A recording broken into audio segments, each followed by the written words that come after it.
អ្វីទៅដែលយើងមានបញ្ហាក្នុងការគេងខ្ញុំចង់ឲ្យបងប្អូនយល់ពីបញ្ហាក្នុងការគេងខ្ញុំនិយាយត្រួសថាបញ្ហាក្នុងការគេងនេះគឺថាវាមានលក្ខណៈសំខាន់ណាស់ក្នុងសុខភាពទូទៅរបស់យើងផ្នែកផ្លូវចិត្តនិងផ្លូវកាយបើប្រសិនជាយើងមានការខ្វះខាតក្នុងការគេងមិនគ្រប់គ្រាន់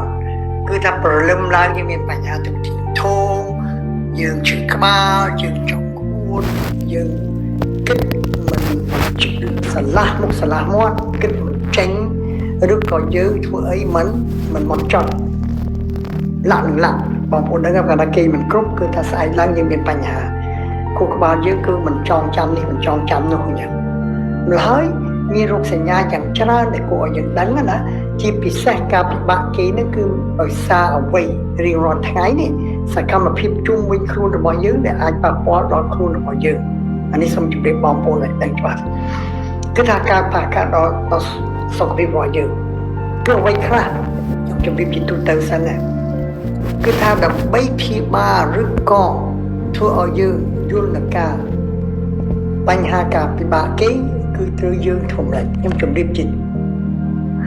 ពាក្យមួយម៉ាត់ទៅចោះគឺយើងត្រូវការគ្រប់គ្រងខ្លួនឯងតែម្ដងគ្រប់គ្រងរបៀបម៉េចគឺត្រូវរកមូលហេតុអ្វីដែលយើងគេងមិនលុបអានឹងសំខាន់ណាស់មូលហេតុដែលយើងគេងមិនលុបអានឹងសំខាន់មែនតើរឿងអីមូលហេតុគេងមិនលុបអានេះខ្ញុំជម្រាបតាមក្រោយមុនដំបូងខ្ញុំថាតើយើងត្រូវការគេងប្រមាណថ្ងៃប្រមាណម៉ោងក្នុងមួយយប់អានេះបងប្អូនតែងតែយល់ច្រឡំណាការសិក្សាថ្មីច្រើនណាស់នេះខ្ញុំយប់នេះខ្ញុំជម្រាបខ្លីៗប៉ុន្តែការសិក្សាជាវិទ្យាសាស្ត្រច្រើនពេកបន្ទុកថ្ងៃក្រោយគឺថាចង់បង្រៀនបងប្អូនយប់នេះឲ្យយល់ថាត្រូវគេងយ៉ាងម៉េចដើម្បីគេងលក់ស្រួលទេបងប្អូនឡើយមានតែមធ្យោបាយអ្វីទី1គឺថាយើងត្រូវដឹងថាតើយើងម្នាក់គួរគេងប្រមាណមកអាយុកាលណាយើងចាស់ទៅវាតែងតែប្រែប្រួលបងប្អូនកុំថាយើងចាស់អាយុចិត្តតែថាយើងចង់គេង8 4ម៉ោងទៀតវាមិនមែនទៅអញ្ចឹងព្រោះខ្លួនយើងអត់ត្រូវការច្រើនព្រោះយើងចាស់យើងមិនប្រើធម្មពលយើងមិនបាទធ្វើការហត់នឿយទេយើងក៏មិនគេងច្រើនដែរ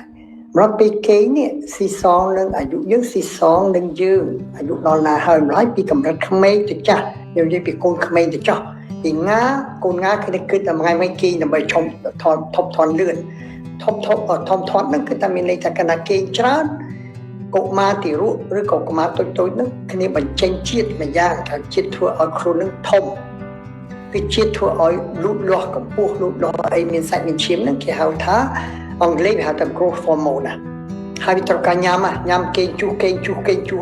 អត់ស្វាងទេហើយភាក់ឡើងឃ្លានយំទៀតអាហ្នឹងគឺថាតាមកំណត់កម្រិតវិទ្យាសាស្ត្រគឺថាប្រហែល16ម៉ោងកូនក្មេងគេង16ម៉ោងបងប្អូនអានេះត្រូវបងប្អូនក៏យក16ម៉ោងម្ល៉េះគឺថាការគេងនេះគឺ16ម៉ោងតែបើយើងដល់ចាស់ទៅប្រហែលម៉ោងជាខ្ញុំក៏យល់ឃើញថាដោយមនុស្សនេះបណ្ដាលយើងថាជាទូទៅទាំងអស់គ្នាបែប7ទៅ9ម៉ោងមួយយប់ស៊ីសមអ្នកក៏ខុសគ្នាខ្លះគេងតែ6ម៉ោងគ្រប់គ្រាន់ខ្លះ7ម៉ោងបានគ្រប់គ្រាន់ខ្លះ18 9ម៉ោងបានគ្រប់គ្រាន់តែមិនគ្រប់ទេគេមិនភាក់ឡើងដោយអត់សូវមានកម្លាំងហិតហើយអាហ្នឹងគឺជារឿងមួយបងប្អូនណាវាជារឿងមួយតែការវិទ្យាសាស្ត្រយល់ឃើញថាការគេងនឹងមិនមែនថាយើងគេងច្រើនល្អណាស់ទេដល់តែគេងច្រើនរហូតដល់9 10ម៉ោងវិទ្យាសាស្ត្រថាចេះទៅវិញគេងមិនគ្រប់គ្រាន់តិចពេក5 6ម៉ោងប៉ះពាល់ដល់សុខភាពនិងការគិតរបស់យើងការចងចាំហ្នឹង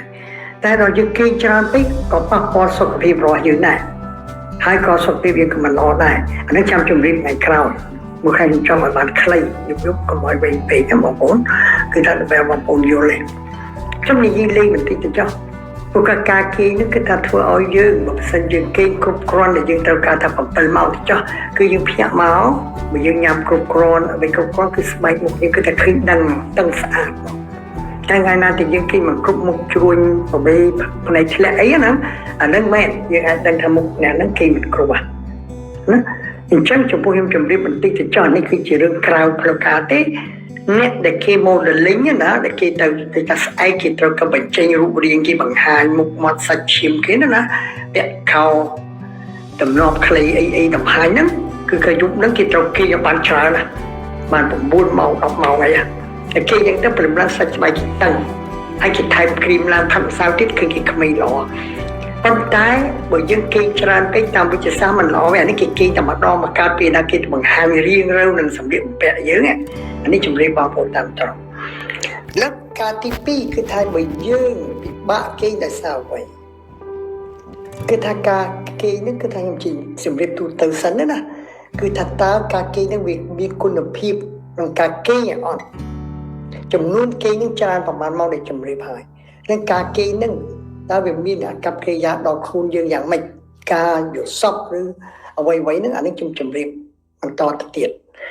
មួយការគេងមិនលក់អញ្ចឹងចាប់ដើមរឿងគេងមិនលក់ទៅវិញយ៉ាងម៉េចបានគេងមិនលក់គឺគេងមិនលក់គឺថាដោយសារតែយើងពិបាកនឹងគេងតែម្ដងយើងទៅតែបិទភ្នែកមិនចិត្តណាគេថាបិទភ្នែកមិនចិត្តទោះធ្វើមិនក៏ដោយមិនព្រមគេងគឺថាយើងអារម្មណ៍របស់យើងមិនបានមុខផ្ដុំទេអានឹងតាមវិទ្យាសាស្ត្របាទមកហើយយើងមានរោគសញ្ញាអ្វីផ្លែកតិចគឺខ្ញុំជំរាបតាមក្រោយដែរនេះជាទូទៅសិនទេបងប្អូនណាព្រោះការគេងមិនលក់មិនព្រមលក់ហ្នឹងគឺដូចខ្ញុំជំរាបដែរបងប្អូនជុំមិញមិនពាក់ telefon មកខ្ញុំពីសួរគេងមិនលក់ពីរឿងមិនពាក់មានមហារីកពវៀនធំแล้วគេកាត់មហារីកនឹងហើយគេរៀបថាមិនហ្នឹងជំរាបតែខ្ញុំบอกពីរឿងដែលខ្ញុំនិយាយថាគេងមិនលក់គឺយើងត្រូវកប់ពាក្យថាសមាធិក៏បានថាយើងបំភ្លេចមកបំភ្លេចអ្វីទាំងអស់ជុំវិញយើងគឺថាអ្វីដែលជាពីអង់គ្លេស stimulus អ្វីដែលចូលមកគុំបានយើងមិនស្វាងណានេះនោះគិតនោះពិបាកចិត្តអីហ្នឹងវាធ្វើយើងគេងមិនលក់អាហ្នឹងជារោគមូលហេតុហ្នឹងតែយើងត្រូវបំភ្លេចចោលដូចកងតាក់ភ្លើងយ៉ាងលើភ្លើងខ្ញុំភ្លឺបិទទៅពេលណាយើងបិទអញ្ចឹងអ្នកខ្លះគេងទោះជានៅអង្គុយមុខទូរទស្សន៍ក៏ដោយវិទ្យាសាស្ត្រថាមុខទូរទស្សន៍មុខភ្លើងឬក៏មកបាល់កូនគេមិនលក់តែអ្នកខ្លះដាក់នៅទៅតែគេលក់នៅតែគេលក់អានេះគេបិទមកគេបិទមកគេពាក្យថាកុំលេងគិតមកតែយើងភាកច្រើនមួយចំនួនធំធ្វើមិនដូចអានោះតែបញ្ហាគឺនៅតែបើកភ្នែកកន្លងដូចខ្ញុំដាក់រូបអញ្ចឹងបើកភ្នែកកន្លងនឹងឯងណាមិនដឹងជាអ្នកណាអ្នកណីនៅមើលកន្លងហើយហើយគេមិនលក់ដែរបាទម្ល៉េះអានឹងគឺថាមានមូលហេតុច្រើនមួយគេលក់មួយទៀតអានឹងមូលហេតុដែលយើងគិតច្រើនមកខ្ញុំនិយាយចំទៅចោះគិតច្រើនគិតនេះគិតនោះខួរក្បាលយើងវិលដូចកតេះឡងយ៉ាងទៅនេះទៅនោះនេះពួកយើងមិនមែនដូចចំនួនរាប់ពាន់រាប់ម៉ឺនឆ្នាំយើងអត់មានត្រូវការអីក្រៅពីញ៉ាំដើម្បីរស់ទេសប្តាហ៍ថ្ងៃនេះយើងរស់ដើម្បីញ៉ាំហើយយើងមានកម្មសិទ្ធិអញ្ចឹងប្រពុតបង្រៀនយើងធ្វើសមាធិនឹងគឺល្អណាស់ធ្វើឲ្យយើងកុំគិតច្រើនពេកពេលណាយើងគិតត្រូវគិតពេលណាយើងមិនគិតត្រូវមិនគិតអាហ្នឹងគេ let go មកពីអង់គ្លេស let go ទៅចោះតែត្រូវគេគឺគេណាចាំពេលព្រឹកសុំគិតទៀតអានោះមិនមែនស្រួលខ្ញុំបាននិយាយចឹងមិនមែនស្រួលខ្ញុំក៏ពិបាកដែរមូលហេតុទី2ចង់ខ្ញុំជម្រាបខ្លីៗនេះជាទូទៅសិនទី2ខ្លះតែគេយប់ឡើងសមុខខ្លាំងពេកធ្វើឲ្យយើងអត់បានដកដង្ហើមមួយរយៈមួយនាទីអញ្ចឹងហើយយើងភ្ញាក់អញ្ចឹងចិត្តតែគេស្បភ្ញាក់ទៀតហើយធ្វើឲ្យអ្នកជិតខាងយើងគ្រួសារយើងនឹងភ្ញាក់ដែរដោយសារតែសមុខអានោះគឺរោគមកជារោគមួយគេហៅពីអង់គ្លេសហៅ sleep apnea អានោះគឺវាស្ទះតែសាច់ខ្យល់ដោយសារអ្នកខ្លះធាត់ពេកដោយសារកលានដាតឬកលោតយើងធ្វើឲ្យស្ទះអានោះគឺជារឿងមួយទៀតពេលយើងគេងអានោះគឺជារោគមួយដែរដែលគេងមិនលក់នឹងមិនមែនជាដោយសារថាយើងគេងមិនលក់វាមិនមែនមូលហេតុហ្នឹងមូលហេតុមួយហើយមូលហេតុច្រើននេះមួយខ្លីៗសិនមួយទៀតអ្នកគេងមិនលក់ថ្ងៃណាខ្ញុំនិយាយពីរឿងការគេងមិនលក់ដោយសាររោគសមុខហ្នឹងព្រោះវាអាចគ្រោះថ្នាក់និងគុណវិបត្តិដល់សុខភាពរបស់យើងទៅអនាគតពេលយើងចាស់ទៅជាពិសេសអាចប៉ះពាល់ដល់ខួរក្បាលយើងណាអាចប៉ះពាល់ដល់គេហៅថា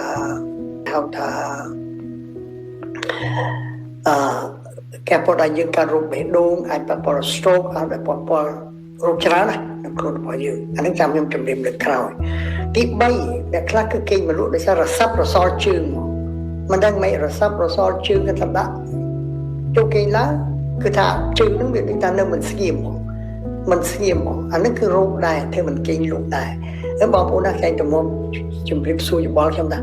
ជើងខ្ញុំជួននេះវាក្តៅកាហាយដូចសុកមិនស្រួលដាក់មិនសពមិនស្រួលសោះជើងហ្នឹងអាហ្នឹងក៏ទៅធ្វើបណ្ដាឲ្យមិនគេងដែរ អាហ្នឹងរោគអង់គ្លេសគេមានរោគមួយគេ restless leg syndrome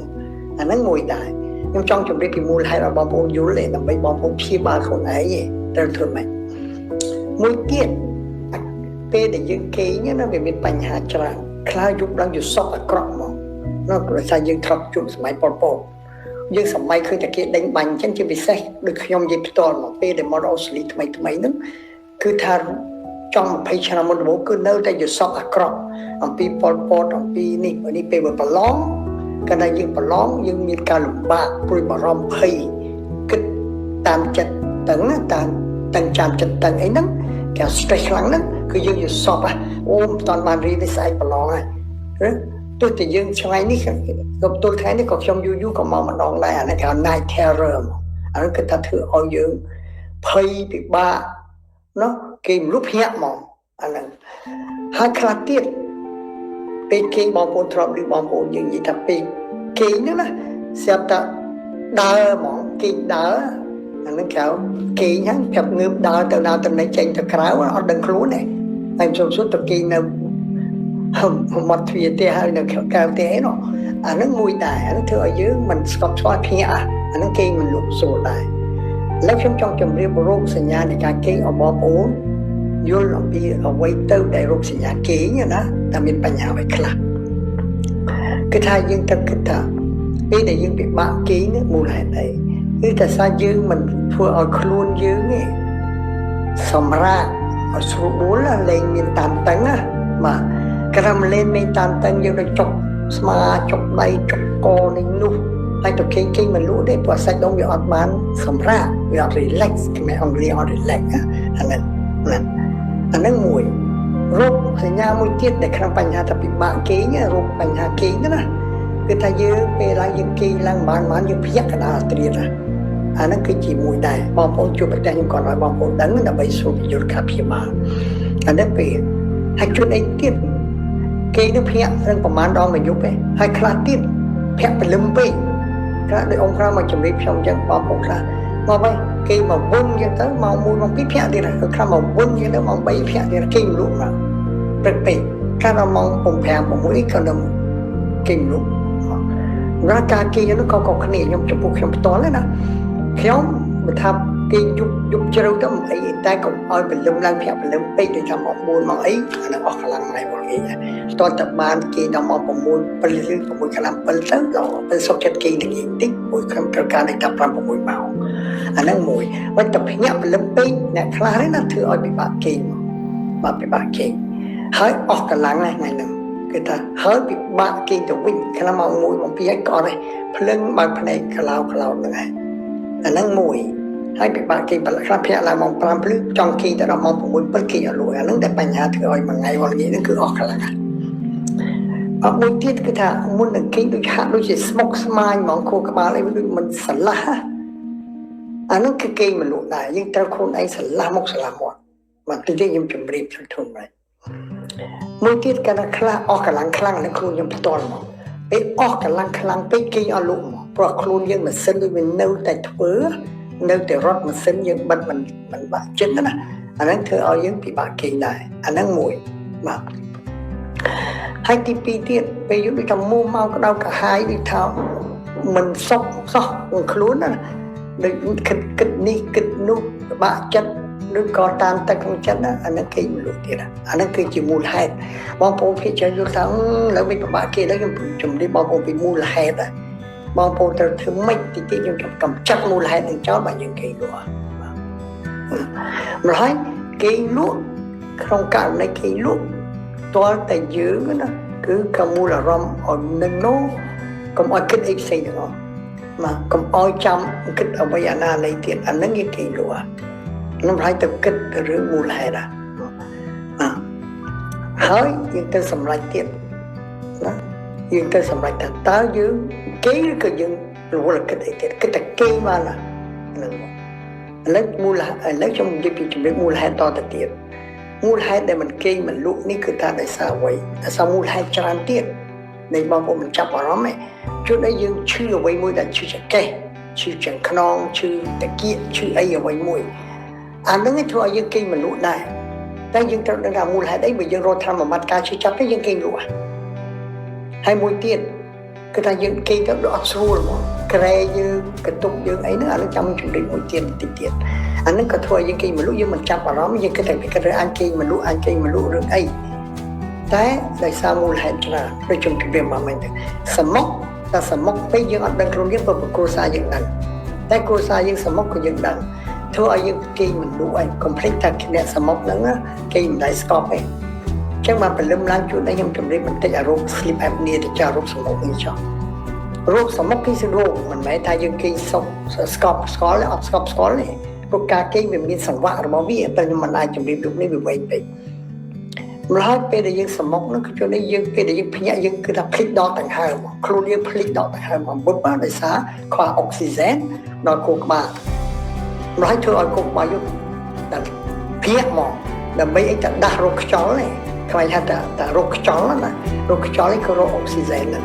អាហ្នឹងគឺមួយដែរអាហ្នឹងគេមិនដែលស្កប់ស្កល់ហើយអ្នកហ្នឹងយើងអាចដឹងប្រាប់រោគសញ្ញាបន្តិចទៅចោះអ្នកដែលរោគដែលគេសមុកភ្លេចដកដង្ហើមហ្នឹងគឺថាអ្នកហ្នឹងគឺដឹងមួយថ្ងៃគឺអស់កម្លាំងមិនដឹងមិនអស់កម្លាំងស្ងាប់បើកឡើងជួនអីលេងគេនៅមុខភ្លើងសុំណាដេកនៅលើចង្កូតអាហ្នឹងគឺគេរោគហ្នឹងហើយត្រូវទៅ pharmacy ក្រៅពីយើង stress ពេកយើងពិបាកចិត្តយើងខឹងយើងពិបាកយើងដូចថាមួម៉ៅក្តៅក្រហាយខឹងគេខឹងឯងថ្ងៃហ្នឹងណាបាទនេះខ្ញុំចេញនិយាយលេងក្នុងរឿងកប៉ិចកប៉ុកឯងតែយើងយកជាធំអញ្ចឹងពាក្យសភៅមួយគេទេសាមានសភៅច្រើនណាស់គេទៅសេរឿងអនគេហៅថា stop worrying start living ណាតែយើងគិតតែគិតពិបាកចិត្តពេកគឺយើងរស់នៅជាមនុស្សយើងក៏គិតតែពីគិតទៅរស់ដើម្បីកាប់ពិបាកចិត្តហ្នឹងមួយទៀតសភៅមួយទៀតគេថា don't starve don't stress ក៏ don't sweat កុំថាបែកញើសឬថាប្រឹងខឹងអាកាស don't sweat the small stuff and those small stuff សភៅនោះក៏ជោគជ័យដែរតែសេគេលោកបាច់ពួកយើងរវល់តែគិតអារឿងកប៉ិចកប៉ុកទៅជាធំអាហ្នឹងគេមិនលក់ហើយ don't sweat the small stuff and all small stuff សប្តាហ៍នេះដោយសារតែកម្មសិទ្ធិខុសពីយើងចម្រត់ប៉ុនឆ្នាំមុនយើងញ៉ាំដើម្បីរស់ឯងឥឡូវយើងចង់មានឡានចង់មានសាច់កចង់មានជីពេជ្រចង់មានផ្ទះពីរជាន់អីចឹងទៅបលាំងប្រជែងគ្នាទៅយើងមិនបានយល់ឃើញថាណោះអ្នកក្រអត់បាយនេះចាប់ជាងយើងគាត់នៅតែញញឹមគាត់បាយមួយថ្ងៃអត់មួយថ្ងៃខ្លះបាយបានមួយថ្ងៃអត់ពីរថ្ងៃនោះយើងអត់គិតចឹងទៅវិញយើងដឹងតែអូទៅបន្តិចពេលឃើញគេឈឺយើងសំណាងអត់ឈឺបើយើងទៅប្រងខ្មោចយើងថាយើងនៅរស់តើអានោះយើងអត់បានគិតអញ្ចឹងអានេះដែលជាបញ្ហាមួយដល់ហើយមួយទៀតអាការលំបាកចិត្តអាឡាគិតច្រើនអីហ្នឹងគឺថាជាមូលហេតុធំបំផុតក្នុងការពិបាកគេឬក៏គេមិនលុបឬគេបានតិចអានេះនិយាយប្រាប់ត្រង់មកបាទមួយទៀតដែលបងប្អូនអត់ចាប់អារម្មណ៍ដែលខ្ញុំទៅបញ្ជូននីតិសុខភាពដល់សមាគមចាស់គ្រប់សាសច្រើនសាសតែគ្រប់សាសច្រើនសាសគឺថាគាត់តែងលូប្រាប់ខ្ញុំថាគាត់ពិបាកគេដល់ហើយមូលហេតុអីទាំងខែក្តៅទាំងខែល្ងាបាទខ្ញុំសួរគាត់មួយម៉ាត់ថាតើពេលថ្ងៃគាត់មានគេងអត់គេងថ្ងៃណាជាពិសេសពេលល្ងាក្រោយម៉ោង2ម៉ោង3ណាភាគច្រើនគាត់គេពួកគាត់មានធ្វើអីនោះអានឹងតែបញ្ហាមើលជនជាតិជប៉ុនជនជាតិអ៊ីតាលីដែលនៅកោះមួយខ្ញុំថាសាឌីនីហ្នឹងគេរកបាន100ឆ្នាំហ្នឹងពេលគេគ្រប់គ្រាន់ពីចេះគេហត់រហូតដែរថ្ងៃទីខ្ញុំជម្រាបរឿងហ្នឹងតែយើងអត់ធ្វើអីនៅថ្ងៃនៅតែនេះខ្ញុំមានធ្វើអីនៅក្នុងផ្ទះយើងចាស់យើងបើមានតំណាំនៅក្រោយផ្ទះទៅយើងទៅស្រោចតំណាំយើងទៅជីកស្មៅយើងធ្វើនេះទៅមួយថ្ងៃវល់ងាយយើងរវល់កាយវិការយើងក្តីទៅជួបមិត្តភ័ក្តិទៅបន់ទៅទៀនទៅជាពិសេសទៅប្រជុំដាស់ចាឬក៏រៀនហាត់ប្រាណទៅហាត់ទឹកអីអាហ្នឹងមួយថ្ងៃទៅមួយថ្ងៃធ្វើឲ្យយើងអស់កម្លាំងយើងមកគេងស្រួលតែយើងនេះតនេពេកសនុកពេកយើងគេងពេលថ្ងៃកាលណាគេងពេលថ្ងៃបងប្អូនគូក្បាលយើងវាមាននាឡិកាខ្ញុំនិយាយនាឡិកាហ្នឹងគឺយើងដូចសត្វបេះបាត់នាឡិកាគូក្បាលយើងឲ្យយើងគេងហ្នឹងធ្វើតែយើងកណ្ដាច់តែយើងបដាយព្រួលនាឡិកាគូក្បាលយើងយើងពិបាកគេងដល់យើងគេងពេលថ្ងៃយប់ឡើងយើងអង្គុយគេងទៀតគូក្បាលយើងច្រឡំថ្ងៃនឹងយប់នឹងថ្ងៃណាបាទទី2គឺថាយើងគេងបានថ្ងៃបានយប់ឡើងអត់ត្រូវការគេងបានណាអាហ្នឹងដែលរឿងគេងមិនលក់ដែរអ្នកគេងពេលថ្ងៃហ្នឹងបាទ ហើយដូចខ្ញុំជម្រាបអំមិញដដែលខ្ញុំគឺថារឿងយើងគេងស្រួលតោះតែយើងពីថ្ងៃយើងត្រូវធ្វើការងារទោះជាយើងអត់ទៅធ្វើការក៏ដោយបើយើងធ្វើការអង្គុយ office រាល់ថ្ងៃមកដល់ផ្ទះយើងចុករួយសាច់ដុំយើងអត់មានបញ្ចេញពលកម្មអត់បញ្ចេញជាតិពុនឡើយយើងត្រូវការហាត់ប្រាណចាំមិនព្រលឹមយើងហាត់ប្រាណគឺជំនួសជំនួសពេលយើងរាប់ពាន់ឆ្នាំមុនរត់ដេញរោមសាយញ៉ាំរោត្រីញ៉ាំណាឬក៏ខ្លាដេញយើងរត់ផាសញ៉ាំណាយើងអត់ទេម្ល៉េះយើងត្រូវការបញ្ចេញធម៌ពលដើម្បីសាច់ដុំពួកយើងកើតជាមនុស្សសាច់ដុំត្រូវធ្វើការចេញត្រូវធ្វើការចេញបើយើងមិនធ្វើការវាមានបញ្ហាអាហ្នឹងដែលខ្ញុំចង់ឲ្យជម្រាបបងប្អូនយល់កន្លែងហ្នឹងបាទម្ល៉េះយើងត្រូវតែធ្វើការឲ្យមាននេះបើប្រសិនយើងរត្រែតយើងអត់ធ្វើអីយើងត្រូវមានគោលដៅយើងមួយថ្ងៃមួយថ្ងៃជានិច្ចដូចជនជាតិជប៉ុនជនជាតិដែលខ្ញុំជម្រាប5សាសណាដែលរស់បាន100ឆ្នាំជាងណាគឺថាគេរវល់រហូតដល់គេទៅធ្វើការងារជូនដោយអត់គិតថ្លៃគេ70%ប្រស្ទមខ្ញុំឧទាហរណ៍តែជនជាតិជប៉ុនមួយគឺថាពលឹមទៅប្រលប់គាត់អាយុ90ក្តី100ក្តីគាត់ទៅមានការងារធ្វើជានិច្ចគាត់ទៅធ្វើដោយមិនមែនរលុយទេគាត់ទៅធ្វើដើម្បីជួយមកលើកធ្វើកន្លែងអត់ថាអង្គការមនុស្សធម៌ណាគេដាំស្រោគាត់ទៅដាំស្រោពួកគាត់មានឯកទេសខាងដាំស្រោមើលទៅជួយអ្វីមួយហាងនំប៉័ងក៏ទៅជួយមិនទៅបណ្ណាឡាយក៏ជួយរៀបសភៅរៀបអីមួយថ្ងៃវល់ងាយមកផ្ទះវិញមិនហើយគាត់អត់ដែលមានទំនេរទេអានឹងដែលធ្វើគាត់គេងស្រួលហើយមកដល់គាត់អស់កម្លាំងសាច់ដុំអានឹងយើងគេងស្រួលតែមួយទៀតបន្ទប់របស់យើងទៀតដែលយើងអត់ចាប់អារម្មណ៍បងប្អូនណាពេលដែលកន្ទប់យើងបើប្រសិនកិនបន្ទប់គេងរបស់យើងវាដូចអាប់អួរតាំងពីខោអាវពីទៅពីស្អីខ្ញុំមិនចង់និយាយអ្វីឆ្ងាយណាអានឹងក៏ធ្វើយើងពិបាកគេងដែរព្រោះគូក្បាលយើងធ្វើឲ្យយើងសំញ៉ាំហើយបើសំឡេងទៀតបើយើងដឹងថាយើងទិញផ្ទះចិត្តឧទាហរណ៍ណាបងប្អូនចិត្តផ្លូវឡានយើងគេងមកនេះគឺចិត្តរោងចក្រយើងទៅរកកន្លែងណាស្ងាត់ទៅកាលណាសំឡេងខ្លាំងឬក៏កូនវាលេងហ្គេមលេងអីនៅក្រៅយើងគេអត់លក់ទេព្រោះសំឡេងនោះវាចេះចូលក្នុងគូក្បាលយើងទៅប្រាប់គូក្បាលយើងថាយើងមិនមែនតន់យប់ទេវាធ្វើឲ្យយើងពិបាកគេងមក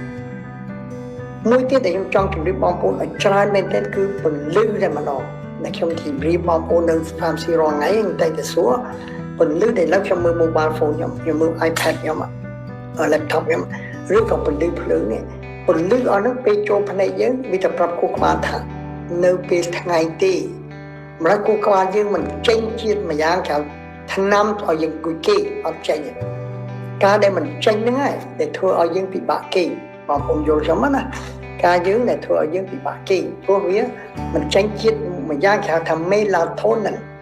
ដល់អត់ចេញជាតិ melatonin ទេយើងគេមិនលក់ទេបាទអាហ្នឹងដែលជាបញ្ហាម្ល៉េះត្រូវតែចេញជាតិ melatonin ហ្នឹងគឺគូក្បាលយើងកណ្ដាលល្ងឹតតាមជាសាសនិយាយគឺថាកំឡុងប្រហែលជាម៉ោង10យប់អីយើងគួរតែគេពេលល្ងឹតពេលដែលល្ងឹតតាមពិតធម្មជាតិដូចសត្វយ៉ាងសត្វចាបសត្វព្រាបសត្វអីក៏ដោយតែយប់ឡើងពេលដែលសត្វរស់នៅពេលថ្ងៃគេយប់ឯណាកុំពួកសត្វយប់រស់នៅយប់គេថ្ងៃអានោះផ្សេងរាល់ពេលហ្នឹងគឺថាពេលល្ងឹតហើយអត់មានពលិថ្ងៃចូលភ្នែកទេដូចសត្វចាបសត្វព្រាបអីចឹងហើយត្រូវតែគេងមកអូតូម៉ាទិកពួកគូក្បាលរបស់សត្វហ្នឹងវាចេញជាតិបញ្ញាជាតិថ្នាំគេងឈ្មោះ melatonin ណាទៅគេងបងប្អូនម្ល៉េះគឺថាពន្លឺសំខាន់ណាស់ខ្ញុំជម្រាបចូលពន្លឺណាបងយើងត្រូវគិតទៀតតែពន្លឺភ្លើងពេកកតុបយើងឧទាហរណ៍ថាបើភ្លើងនេះចេញដូចទៅ hotel ខ្ញុំអត់ចូលចិត្ត hotel ទេចូលកតុបដល់យើងបិទភ្លើងមានតែភ្លើងខ្លះទៀតទៅបិទទាំងអស់ពីពិបាកបិទខ្លះតែសោះកន្លែងខ្លះវាទុកយើងត្រូវតែបិទនៅពីមុខទៀតអាហ្នឹងគឺថាយើងត្រូវដឹងបិទឲ្យអានោះទៅចូលនេះតែកាលណាពន្លឺភ្លឺយើងពិបាកគេប៉ុន្តែខ្លះគេនៅតែគេចឹងទៅភ្លឺមិនក៏គេនៅគេលក់ដែរអាហ្នឹងគេរឿងផ្សេងអញ្ចឹងបាទខ្ញុំជម្រាបបងប្អូនសួរខ្ញុំមិនមកយកមិនថារឿងអីគេខ្លះគេស្រួលខ្លះពិបាកគេមួយចំនួនធំតែពន្លឺថ្ងៃតែពន្លឺភ្លើង mobile phone ពន្លឺទូរទស្សន៍ពន្លឺអីចូលហើយ laptop យើងមើលអាទូរទស្សន៍ Netflix ដែរគឺយើងគេមិនលក់ទេគឺមួយភាគច្រើនអញ្ចឹង